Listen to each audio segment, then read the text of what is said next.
Hey, I'm Benny Pough and another great episode with a superstar marketing genius guest. I'm your superstar marketing genius guest, Mr. J.D. Anderson. I'm super excited about having him, big supporter of mine as well as me of him. What we're going to cover today is just going to be phenomenal on his growth and his rise in the music business, but most importantly, just a little bit deeper on how he became that executive that he is. Right here live on the On Impact podcast. Look at this, bro. What we doing, JD? Thanks for having me, Benny. This is great, man. Thank you so much. This is nice. I love this. I'm proud of you. Yeah, likewise, man. Seriously proud of you. Just to see, you hired me at a certain stage in my career and gave me a shot. So just seeing your progression as a businessman and now doing this, something for the culture, is inspiring.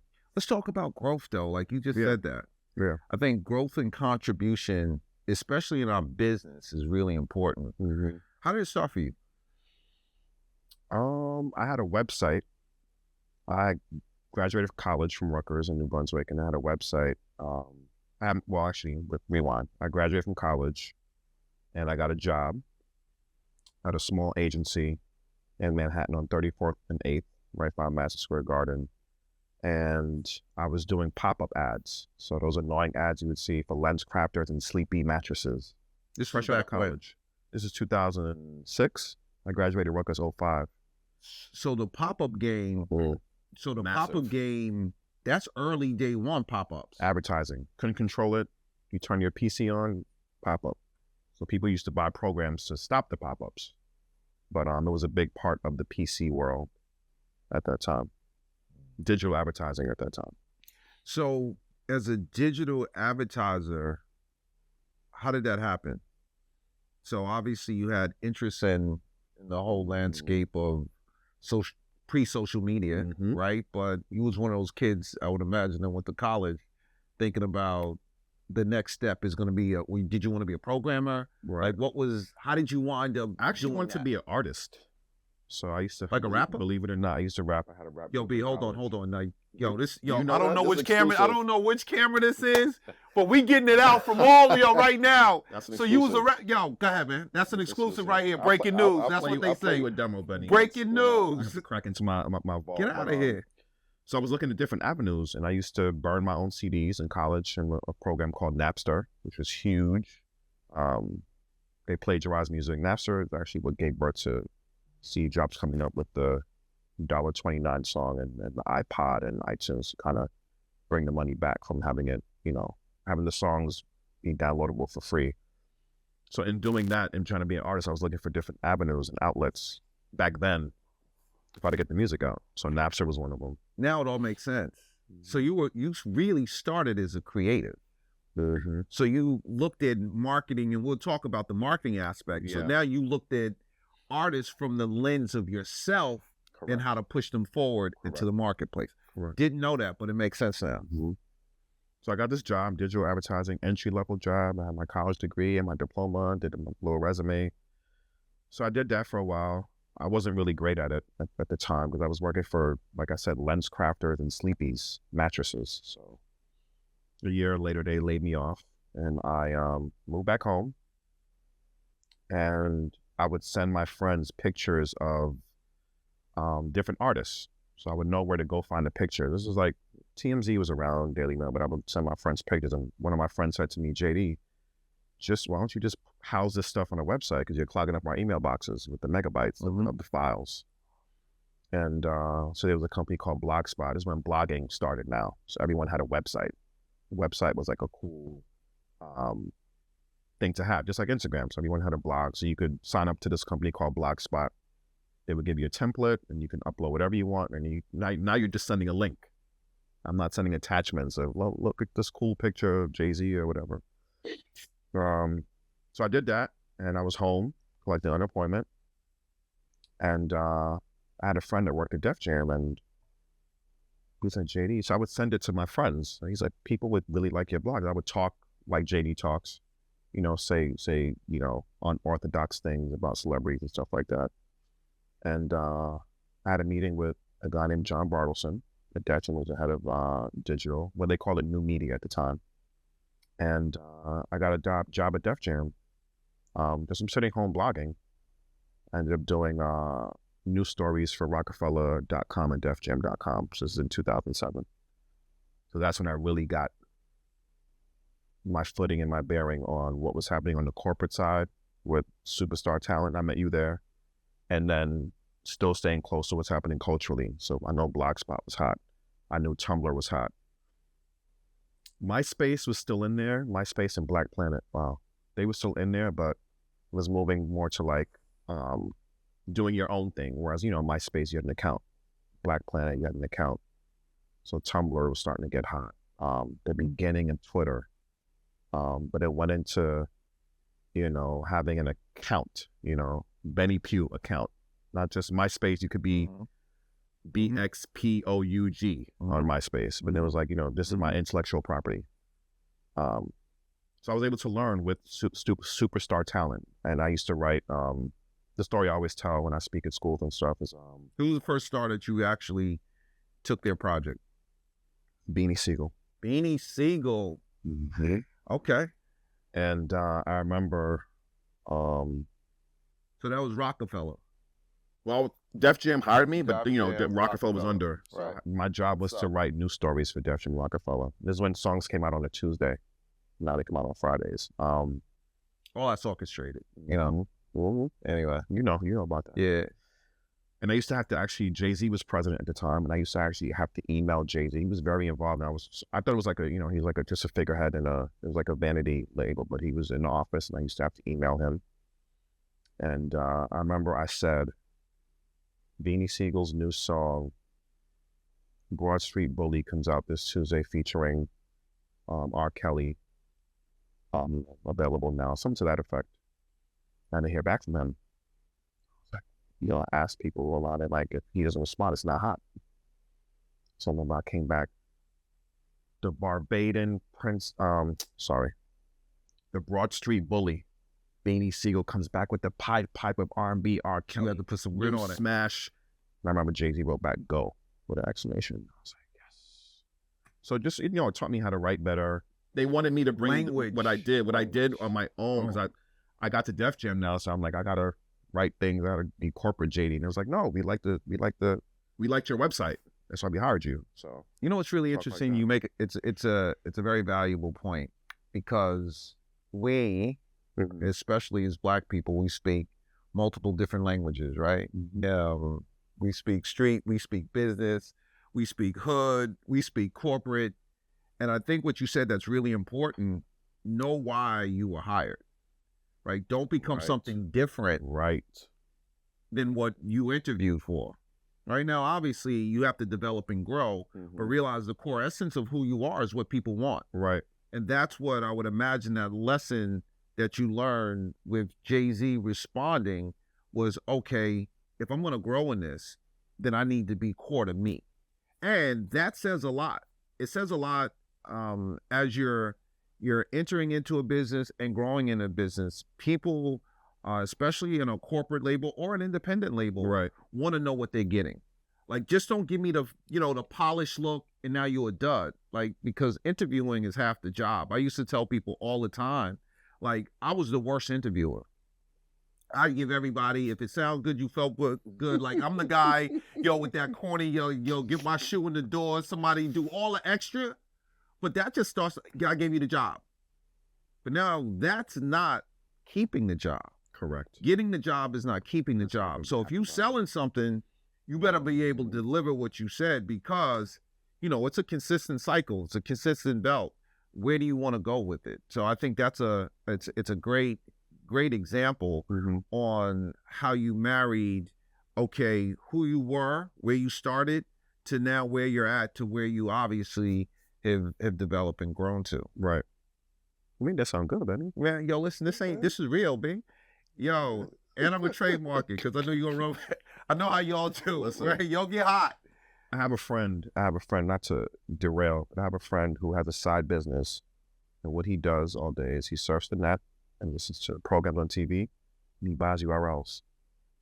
So he would buy on impact.com, .net, .org and hold it till someone wants it. So he'll listen to what's going on, and Gaza and I mean, I'm like, he's like, I make like $6,000-8,000 selling URLs because I just buy them all day. I was like, wow.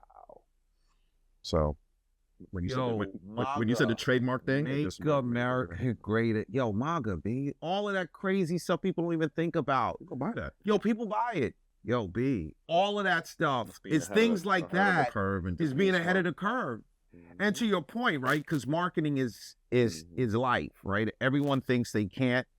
They don't, whether it's the public interfacing, the speaking skills, everything you do about yourself is marketing. Is marketing. 100%. Is marketing, right? Especially now, your LinkedIn page is marketing for you. Period. Your, someone just redid my LinkedIn and like, JD, your LinkedIn is not up to par with 2024 standards. You're not using AI. So my LinkedIn is like revamped as of like 2 months ago. And I have more people looking at my page now. Before I was getting like maybe 50-something searches a week. And now it's like 200 searches people land on my page because this person revamped my page. I was like, okay, it's your calling card, your social vibranium, your social currency. Talk about that a little bit because so some of the artists that you've worked with, I want you to spit right now. You work with them. Oh man, come on. We know the first was Beanie Sigel. Beanie Sigel, Rihanna, Justin Bieber. So you was Rihanna. Where in Rihanna's trajectory? I was her digital person, and like I used to in the beginning, middle, videos. Beginning. Oh, in the beginning. Okay. The Def Jam days. Okay. Beginning. So for some, so you were there day one, ish. Right. Day one. What would be the strategy for a digital project in that day on broadening the perspective of an artist, growing artist's footprint in the social space? Because obviously her art, her presence, her performances, her personality, and then your digital footprint, all of that stuff in a gumbo is what makes success. Correct. Right? So your slice, right, when you're looking, because day one, people say this person could be a star, and they're not. People say that person's not a star, and they become, right? So we really don't know because it's not up to us. All we do is our part, because the people are going to decide correct who the stars are and who they aren't. Doesn't mean internally that an artist doesn't have what it takes to be successful. It's just how you measure success. Right. Right? If you want to be a big star, then you got to do big things. Correct. So in the root part, in the very beginning, what was it like putting her strategy together? Rihanna kind of had it.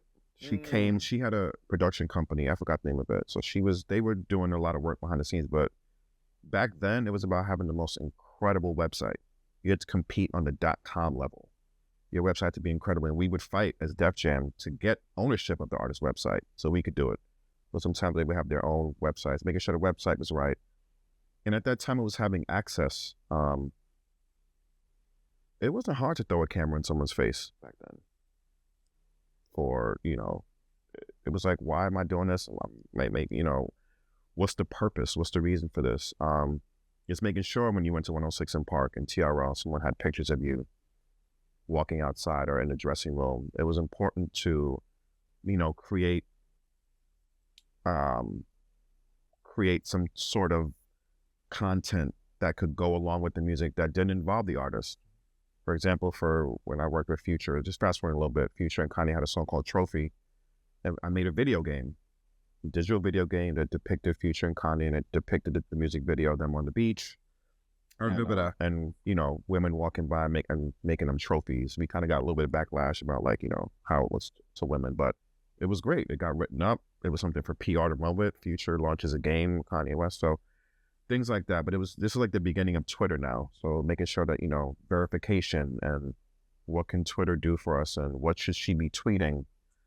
And it's funny, the image of Rihanna from the Run This Town video was Rihanna, Kanye, and Jay-Z debuted on my website while I was working at Def Jam.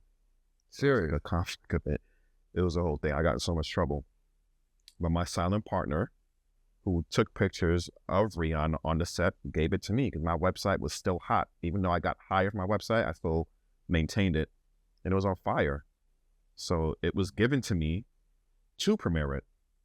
And it didn't go on Rihanna's website. It didn't go on Kanye's, Jay's, Rockefeller. It was on my site with a watermark. So everyone knew that I had it first. And it was like, but that's because she was new. Almost got fired for that one. That's because she was new. Mm-hmm. So that's risk. Wait, that's because who? She. This is like after, this is like after the Chris Brown incident. She was coming back. So she had like a brand. Oh, yeah. You can't touch 2009. that. If it was day one, you would have got away with it. You can't. Got to know the sweet spot. So I got in trouble for that. Absolutely. That was rough. And rightfully so. But you the should person have. who gave it to me had ties to Rockefeller, so it was kind of like, Here, you know, run with it. Def Jam was like, I don't even know if Rihanna was mad, but corporate BS. yeah, it was like, you work and here, you work here. You're putting on your intellectual you getting hot. You getting hot. It was that. You gonna be hotter than the other directors. Right. I'm a hater. Mm-hmm. So it's like the digital guy that works here is putting stuff from our artist that he sees in the hallway on his website. How does that work? So you gave your platform up? A little bit after I came to Epic, because Instagram. You regret that? Instagram. No. A lot of the people I came up with, a lot of the .coms, a lot of the bloggers are not active now. The misinfos. I don't mean to shout anyone out directly, but Real Talk New York, Two Dope Boys, .com. .coms were, when Instagram came, Rihanna could, or anyone could do this in their bathroom. And they don't need a .com or they don't need a blog to watermark that to then put that out. So you had your own. They took the power away and empowered themselves. And empowered themselves. Yeah. With the viable platform. It's not like Instagram. Yeah. And the interesting thing about Instagram, it's not monetizable. Yeah, it's just. So if you post a picture, if we post on, on Impact Podcast now, and people love this picture of me and Benny, and it gets 2 million views, we're not making no money off of that. But you have the... You get the social currency. And I think... More followers, but it's like, how do you... Once again, it's as a marketer, right, as a creative, and also applying it, not only what you apply to others, you apply to yourself. Right. You have to know why you're in it. Why am I now sitting here with you having a conversation in a full room, right? Because the people who are interested, and they want to be able to be encompassing in your world. People would never know that you're in my world. Right. And how you've impacted me, how I've impacted you, right? How our, tentacles, how they go apart, and also how they cross and how they support each other. I think what's really important, as I've learned how to market myself, right? Because as we've been marketing all of our lives and doing an amazing job marketing for others. You have to use a lot of the core principles. Why would you could not have an artist and have them have a footprint on Instagram, TikTok, you can't tell somebody why. You're gonna just be organic. Organic what? Right? But there's an overlap though. Yeah. You still have to be organic, root. You have to build fans one by one. You still do. You have to be interesting. You have to matter. Our society now, I was telling someone this at dinner, everyone has ADHD. There's a study, Instagram, you're scrolling up, right? So you're scrolling up with your thumb. So you're consuming information in a vertical way. When you're reading a book, you read left to right, you read horizontally. So they're saying that has an effect on the swipe of the thumb, and how you're getting information has an effect on the way you process information. So it's quick. Next story, quick. Next TikTok. So even that, everyone has ADHD. So you have to be able to cut through. You have to be able to make people care, and you have to reel them in. So, what you were saying, it's not about just doing it, but I think you just mentioned, what are you doing it for? And what's the end result? What's the end goal? Like the example I just said, if me and Benny posted a picture, or I did something wacky on this show and we got 2 million views, Sprite and Coca-Cola or Fiji may think that that's amazing. And your next show, we'll have Fiji bottles here. So it's about, what are you doing it for? So I want to say there's a way to make money off Instagram. I don't want to say it's not monetizable by the likes and the views, but there's a way to bring advertising. I want Benny's reach now. He can garner 2 million likes. We want in on that. We want all our product right here. I mean, you can see it. It's not. I'm not saying anything that's not. So you also been a part of some really big careers. Mm-hmm. Future, as well as Khaled, who have two totally different approaches in the social sphere. How did you deal with them on a day-to-day? How did you make them in regards to, okay, this is what's going to be very valuable in developing you, as well as you have to stay in line with how they see themselves, right? So how do you approach that, especially with superstars? But it was interesting. I worked on Future first. A1 Future. I had to go on the road with Future. I had to gain his trust. I had to travel with him. He had to see how I was as a person. He had to catch a vibe of me before he gave anything, meaning the things I want to do with him from a digital marketing standpoint. I had to vibe with Future for like maybe 6 months before I was able to maybe like take a picture of him or like tell him like a cool idea or do something. He had to like. So you was just around. Like people don't understand. Still sneaking stuff. Mm-hmm. Like no one has an idea about people like yourself who actually do the work, right?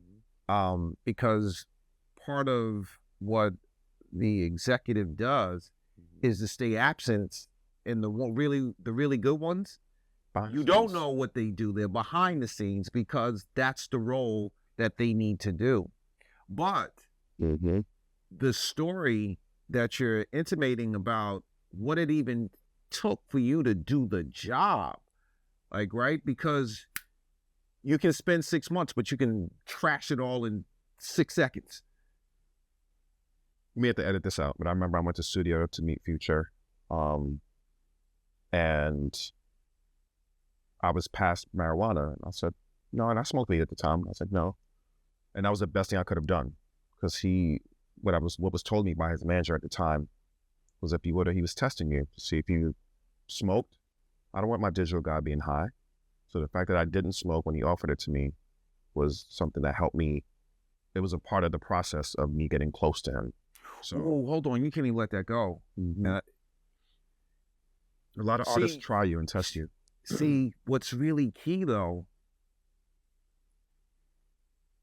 professionalism always matter, because someone young, someone group might have got pulled in because they want to be around, not just do the job, right? But the artist is always watching because they want the best person around them. They got their friend, right? So you shouldn't, back to where we started this, right? You can't compromise who you are. I'm from the label. I'm not somebody from around his way or right. I'm signed to this company for millions of dollars. I have to deliver a project and my digital guy's passing it. So I knew that. I'm like, that's probably not a good idea. I've never smoked weed with an artist.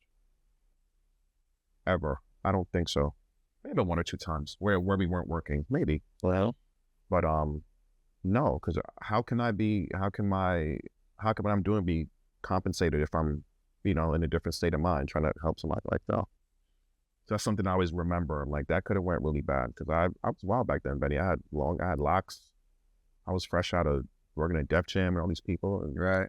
So, and the Future was like very mysterious to me. So I'm like, who was this guy from Atlanta who was like so poppin' and so cool? So I could have fell for what? I could smoke with Future? Right. He passed me the blunt. Right. So that's something I remember that kind of got me in there. And then I did a documentary on Future from being around him and just getting footage and just being close to him. We had a documentary that did like 2 million views at the time, which was huge. And my job when I got to Epic, I remember L.A. Reid was like, he's not into the label thing. Make him like the label. Let him see our value. So, there's a guy at the label that can shoot content. He can take pictures. He's cool. He has relationships. He can help with your album campaign. So that's kind of how I got it with Future. Khaled is, I love Khaled. Khaled is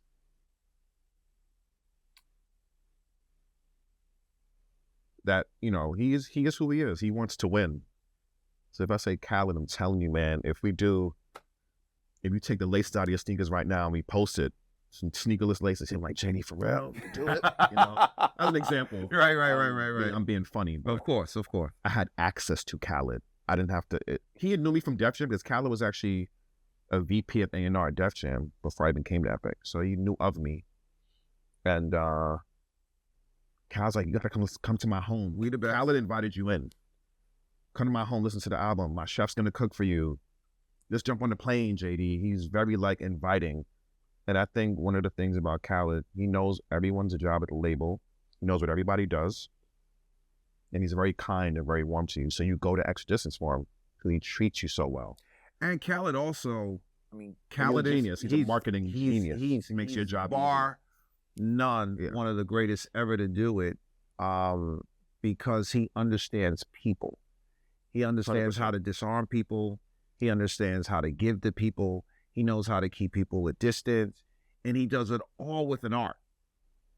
And make sure that he brings you in to his world, Correct. so that you digest it, so now you can take it and deliver it to the market. Like, he's probably by far one of the best. Like, I mean, it's not even us, right? Like, we saw him day one, but you know, like, you see some people, you go like, well, that's a great artist.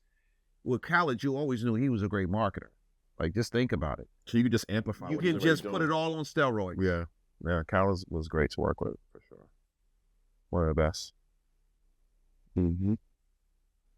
I jumped over some stuff, but yeah. Yo, bro, new artists. So Yeah. if you're a new artist now, Mm-hmm. and times have changed a lot. So you've watched the social media revolution happen, adjustments. I would imagine what worked yesterday doesn't work for you today. Yesterday's Or- price isn't today's Right. price. And as well as some of the things that will never change, right? Like, Mhm. there's basic rudimentary principles in everything that we do that will continue to move you forward. For a new artist, if someone wanted to now bring you into their life, how would you approach, or what would your recommendation be on telling an artist? Because you now, what happens sometimes, and I would love to know, people who've done it at a high level, it becomes very difficult for them to see how to grow it from ground up again. Do you fall in that category? Like, you only want to deal with the ones at the high level, or because you've done it, like you've taken those stars from the beginning to the top, could you do it again? Or what's the recommendation for a new artist, right? How to go from start to ramping up to the top? That was a lot. Great question. Yeah. The way I approach marketing, there's two types of marketing for me when it comes to artists, right? There is, can you market the song? Well, or am I marketing you? Or your company, right? There's Yo Gotti, there's CMG, there's his artist, and there's the music, right? So my approach is always the double arches, which is McDonald's. I'm loving it. You don't have to rate, it's like you're marketing the art. I like to start with the artist, is what I'm trying to say. The artist. So who are you? What are you? What are we doing? When I was doing digital, I went into marketing, so a dual role, because I wanted to be more involved in the music video process, the photo shoot process, the P&Ls, the budgets, how much are we spending? Should we do a promo tour or not? What's happening with radio? What format? What does that format mean? Should we do it? So I went from just, being the Instagram, Twitter, Tumblr, get me verified, get me a blue check guy, into like more of the business of the companies that I worked at and what they were doing. So I'm the kind of person that's like, let's hear the music. What's the name of the album? Why is that the name? Why are we doing it? What month are we putting it out in? What should the photo shoot look like? Should we do black and white? Should we do color? Who should we get? Should we try a new person?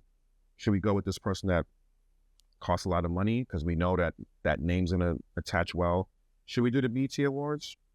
You know what? Let's do VMAs instead. Or should we do daytime TV? Should we do the morning shows, Good Morning America, Today Show? Or should we do Fallon and Kimmel? So I'm more into strategy. So I think now if I'm answering your question properly, there's song marketing. This song is hot. JD, I get a lot of those DMs, people hit me. This song's doing good on TikTok. What else can we do? So it's more so about the song now, and I think it's always about the music. But I mean the to me, or no, well, of course, it's always about the music. I'm from the record labels. Yeah, it's always about the but it's music. also about the person delivering the hit. And the longevity of it. Songs are bigger than some artists. Right. And some artists never had a big song. Correct. Yeah. But so, now you have songs that fizzle out and the artist has no career because they had that one-hit wonder, and then they didn't do enough marketing. The song was bigger than the artist. The song was bigger than the artist. But the song was bigger than the artist. Because if you think about it, with a hit, opens you up to everything. You weren't ready for the moment. Or you were ready for the moment, but people don't connect. I can love your song, but not love you. But not love you, right. So if you love the artist, I think you have more of a chance than just a hit song to continue to build and grow a solid fan base, which is what I saw Travis Scott do. You remember Travis Scott at Epic in our hallways trying to play music for us? And then to me, that's from me being there from the beginning of him coming up on the elevator and sitting in the waiting room to wait on L.A. Reid or to wait on Courtney or to wait on someone to just listen to his music, and then seeing him self-market and put his song on SoundCloud. Antidote and Butterfly were on SoundCloud, and we were like, but you know what's crazy about Travis to the point, right? In his trajectory went different than other commercial artists we had at the label, because his music, he had a rabid fan base. Like, his music connected on the sub level. It took him a while to get the commercial records, but dude, as you know, so I'm saying that's the world knows that was that was him once again, the artist, right? Because he even have to, what's so crazy, he doesn't even really need hits at all. He needs enough to engage with the base. That's good enough. Touring artists. But he doesn't need that number one radio smash. His fans are into him. His fans are so into him. I'll never forget when what was that 53rd Street, whatever that club was. There's a club there. Fifth floor. Was it Fifth Level? What's the name of the club? I think it was Fifth Level. Whatever, it doesn't matter. So when we were at the label, Travis was performing there. It's like 3 labels, et cetera, et cetera. This is the one they had the lawsuit with. You talking about Terminal 5 or 3, whatever it is, right? Yep. So that was one of the first shows that I went to see him. The kid jumped off the balcony, right? Bruh. Yo, it was the crazy. I saw him. His fans are crazy.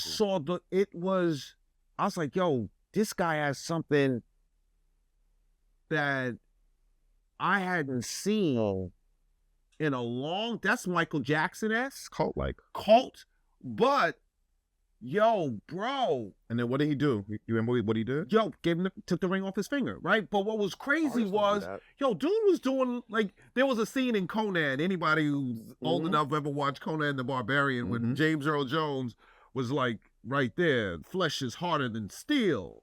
And he,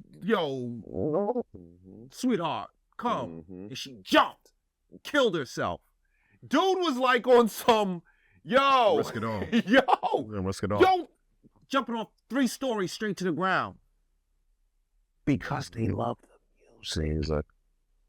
So it's easy. But they don't care if it went number 1, to your point. You made a good point. Yeah, not at all. But they love the music. So that's different. Yeah. That's a whole different level of marketing that actually comes from the commitment, grassroots, but the artist is transparent. Like, the people who listen to his music, the people who follow artists like that, the rabid, like super, well, they're all super fans, right? Are in love with what it is he represents. Yeah, to the culture. To the culture, Bean. And they've been with him, mixtape Travis. And so he just put out a mixtape, rodeo mixtape that he put out years ago on streaming platforms now. Number 1, like, it's insane.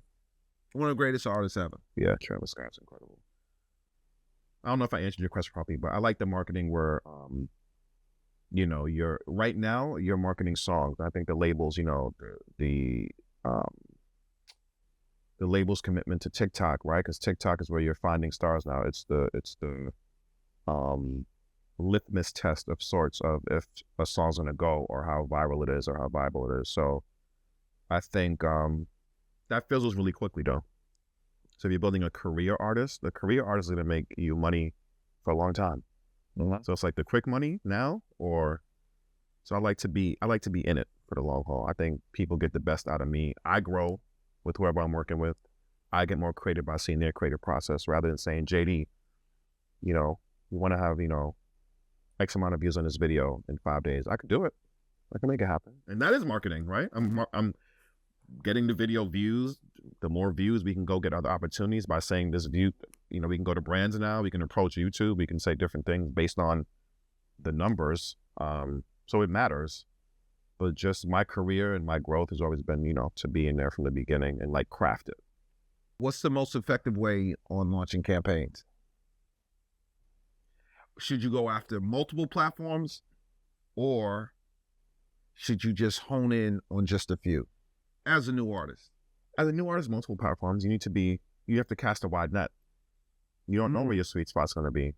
So if you're tweeting, if you're posting on Instagram, if you're going live, if you're going on YouTube, if you're premiering your video on YouTube, if you're doing chats on YouTube, if you're on Amazon, if you're on Twitch and you're doing a Twitch page, if you're on Discord, you have a Discord room, then you can sit back and you can look and see, like, you know, I get reports from the artists I work with. I can see TikTok is up this week. This is down. Twitter's up.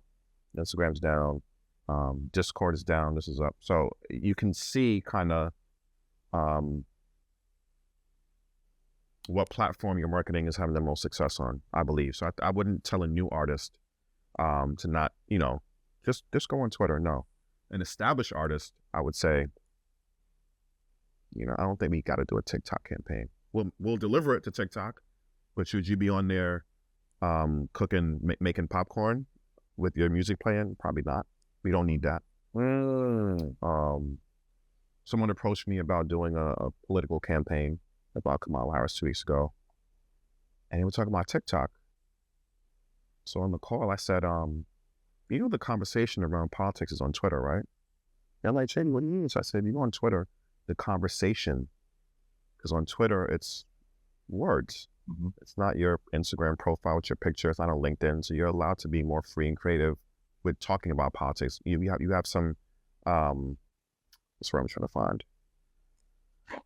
You can almost be like, you can talk as if you're talking about somebody else, like you're not yourself. Right. So you don't have to be on Twitter and be like, JD Anderson thinks and says, but you can kind of like join the conversation, the debates, the colleges, where they're going to be, the rallies, the conversation. Did you hear what Trump said? Did you hear what Kamala said? I don't like Trump. Yep.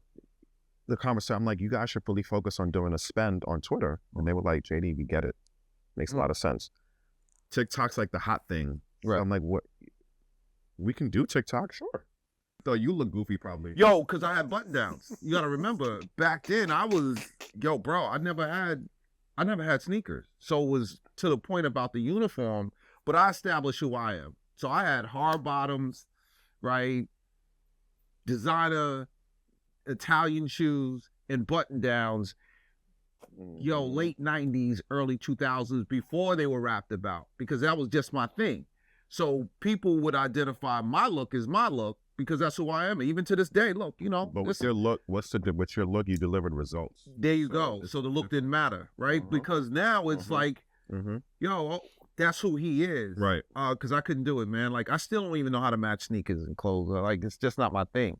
Like, so I would be awkward trying to then be that, that just to fit in, where it means more for me to be who I am and you come to me, or just accept me or not, but understand the results is going to come regardless of what I look like. Right. Right.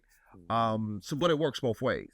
It depends. I'm like, is Benny killing me right now? I don't want to be like them, but I mean, this is my natural vibe. But Yeah. no, it works both ways though. No, it does But work I feel like, both ways. like, you know, what I was doing, I was in the field, I'm taking pictures, I'm out and about with people, so I think it's a little different. So, but Benny always tries to look camera. Benny always tries to kill me, guys. But I've been dealing with this but that was yo. But the crazy thing is, to your point though, I had to make adjustments along the way. I couldn't do the white on whites, so I had to do. I need that, and I got to figure out the bomber jacket and because certain sex, you can't be. You know, is the young guy being buttoned up is different than being the old guy or older guy. Correct. Right? Correct. You don't want to be the oldest guy in the room. You walk in the room and everybody, oh no, that's the old guy over there. You got an opinion? It's a balance. You gotta have a balance. So I think the comfort of knowing your audience is always key and paramount. As establishing with any customer what you want to market, and first starting with marketing yourself. So I love the fact that, as you said, you had multiple options, right? Thinking about your outlet or your hobby or your passion, and it always works well when you can do one thing you love and also have something else that you love, and that's really strong. Yeah, it's good. I'm trying to figure it out. Sometimes it's a healthy marriage, you know. Entertainment is about being entertained, and then you go out to eat, and you got to wake up and put clothes on, right? So I think I have three of the key facets of you know, being creative in some of the worst entertainment business. If you could do it all over, what would you do different in your career?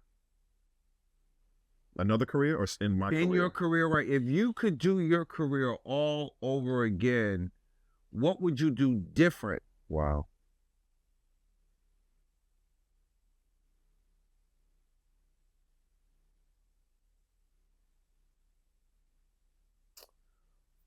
When I was working at the three major labels that I did work at, there was some people that had their own companies still. You mentioned this earlier. I kind of gave up my own company to jump into headfirst into not corporate media, but into a corporate building.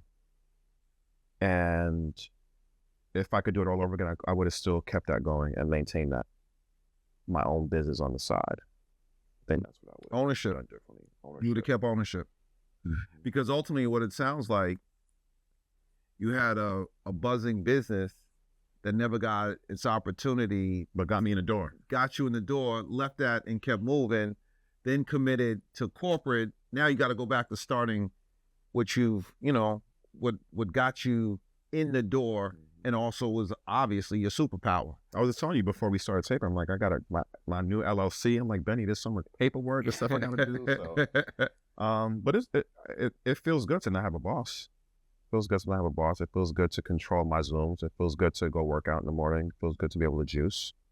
It feels good to go cook for my friends. It feels good to not have the constraints of, two phones, one for work and one for my corporate company and then my personal phone. So there are really great things about the ownership part, which I think I didn't really get to experience as I was ascending. Having just something on the side, just having, something flourishing while I was still flourishing. That's the only thing I would change it, but I have no regrets. I traveled the world with Kanye West. I went to 7 countries with Kanye West. Like, I worked with a lot of really great people. You went to 7 countries with Kanye West. What was that like? And when was that? That was before Epic. That's when you called me. Told me to come to Epic. That was like one of the last things I did at Def Jam. This was after he had taken the award from Taylor Swift, the MTV thing, and we were putting out an album, My Beautiful Dark Twisted Fantasy. And I've been doing content in LA, had been noticing, and LA actually told me to talk to you, because I wanted to do like this, have people submitting the demos to Def Jam, put it on the website, have like a whole competition. Like, talk to Benny Pough. Right? That's actually how I met Benny. But yeah, I was doing content for the labels. I was doing stuff with Rihanna and The Dream, and Kanye saw it. And I got called into LA's office, Swanson. He's like, did you do that stuff? Is that your website? Like, yeah. He's like, can you be on a plane to Paris tonight? And I had a job at the time. So I was working at Def Jam. by day, and I would go to, it's a place called Today's Man, but I think it's now Men's Warehouse. So I worked in the shoe department by night in the stock room. So I would do that when I would get off work. Leave from Manhattan and go to Westchester, Scarsdale. And I quit my job that day, that job. And I got on the plane and we went to premiere the film that he had with Salida E. Banks was the bird, and he had the whole thing. And we showed it in 7 different countries. We were on a plane every day, in a hotel every day. Kanye had bought me, Kanye didn't like what I was wearing at the time. So I remember we went to Lanvin. I didn't even know what Lanvin was, in the Dior store. And I got 2 outfits and I had them dry cleaned every single day for the week and a half we go on the road. So he saw me the same thing. So his love for fashion and liking what he likes, I remember that from the early days. And it was like the assignment was to show that the world still loves Kanye. So with him traveling and showing the film in different countries, and me capturing the response from the audiences and the applause and the encores, and, all that stuff, with me capturing that and then putting together. That documentary never came out because me being so young and just getting on a plane with a camera, I didn't have release forms. I remember legal was like, JD, you have to blur this whole thing. You have to blur that Van Gogh painting Kanye's, interview with you behind. You have to blur the hotel name. So Kanye's like, we're not doing that. I'm not going to have my documentary come out with blurs. So at that time, I was so green as a camera guy that that never came out. But I still have it, and I have the email from Kanye West saying approved. So that was one of the highlights of my career. I remember, quick story, Def Jam had bought me a camera, as a Canon 5D. So I was a content guy. I would go to all the video shoots. JD was like the in-house BTS. We didn't have to pay someone to get the content. The digital guy, the cool guy that works in digital, he'll come to the video shoots. I remember I shot Kanye in black and white because I love black and white. A certain part of the trip, I forgot where we were. And he's like, JD, like, do you have this in color? I was like, I called everyone. I'm like, how do you, and I learned you always shoot in color, and you can go color to black and white. You can't go black and white to color. I was like, and I never was able to give him the clip. I think he forgot about it, but I was like, oh shit, I was so green. I didn't have mics, and it was like, come on the road and follow me. So one of the highlights. You know how crazy that is when you think about it, right? Really good. Like you spent, genius. Bar none, everybody knows that. You spent early days traveling the world. 2010. Well, yeah, bro, that's insane. Like, and most people, if they saw you on the street, wouldn't even have any idea of the marketing prowess that you have, having worked with Kanye, Khaled, Future, Rihanna, like, it goes Bobby. All of that is a big statement and a testament to what hard work will get you, right? Mm-hmm. Jamaican blonde, right? Y'all do it different. Y'all do it, serious. Yeah. It's like y'all do it different, right? Not that we not, because I don't want nobody out, like, I don't know about the comments and all of how that thing work, but we black and we proud and we love it too. I'm just saying. I think that too, when you asked me about if there's anything I would change, I didn't really promote myself while I was doing all of this. Exactly. Well, we couldn't. So, at that time, growing up, that wasn't allowed. Kind of corny. It was whack. Taking pictures with Kanye every day, but now it's like, crazy. You better get it. Yeah, you gotta get that. You need that. But it's okay now. Because the artists, think about it, the artists are open to taking photos with people. This is the guy working with me. I got JD. Yeah. Back then, if you walked up on somebody, can I get a picture? You get fired. You're smacked. You get fired. Like, they definitely gonna go tell your boss, like, what's up with the corny dude? Or like, keep him away. So for me, like, Rihanna's come to keep him away from me. And I'm getting pictures from my website. Like, it was a crazy conflict of interest. But Def Jam was such a cool company, and they allow people to be creative and stuff like that. But that's crazy conflict of interest. Doing that. Fun fact about you, man. About me? Yeah. Fun fact about me. My favorite artist of all time, people go crazy, is Toni Braxton. I'm obsessed with Toni Braxton. Okay. She's like, people know, like, that's I grew up Jehovah's Witness, so I wasn't allowed to listen to any secular music growing up. I was in Jehovah's Witness until about 14, 15. Right before I moved to White Plains, Benny. I'm in the hallway in White Plains High School. My mom would listen to Tony Braxton a lot in the house, so Breathe Again, the Meringue soundtrack, a lot of stuff. So I took a real affinity to her, and she didn't look like anyone. I was like, short hair, sideburns. People thought she was, like, what's going on with her? She didn't look like, Whitney or Mariah, so I just took a liking to her. Maybe actually, yeah. I'm a dog dad. Another fun fact. That's about it. So, you've done a lot. You have so much more to do. What would be your parting words on how JD Anderson is going to make a difference and make a change moving forward?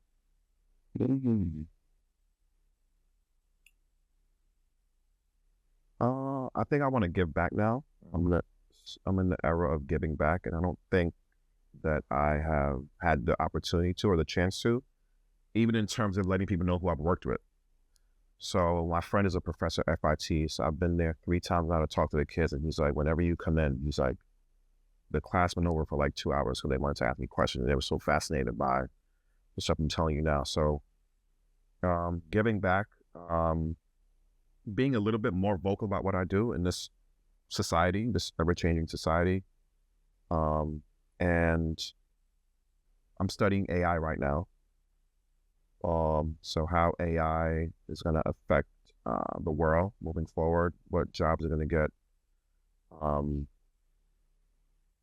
what jobs will be lost, and how AI is going to affect production. And when I went to FIT, the kids are designing with AI now, like clothing.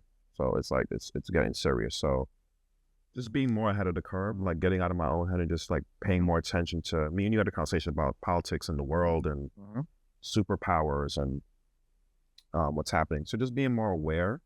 I think I'll do a better job of moving forward if I'm aware and do more research on what's coming, what's happening.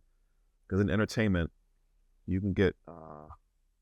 You can get caught up. It's a whole world. Yo, it's full time. I just read the double full-time job on being successful. If you wake up, then the first thing you do is go to your phone and go to Instagram. Wake up, exercise, eat something before you even get immersed in this, because this can suck you in. So I think I'm trying to apply that now, like world news, what's happening, but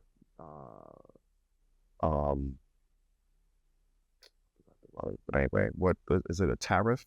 When other countries are trying to like apply what they're doing, what's happening to the car industry, what the Republicans promising the rest, what the Democrats. I've never been into that. I'm going to DJ Khaled's house. I don't care about who's the president. Right. So just things like that, like paying attention to society, I think. And to answer the question? Yeah, it's been a great conversation. Benny, this was great. Great conversation. Once again, I told you guys it was going to be amazing. An incredible conversation with JD Anderson. Benny got I want to make sure props. I want all of that in here. Please make sure you subscribe, like, and check the notes out for It's Your Time conference coming your way, as well as on Impact Podcast.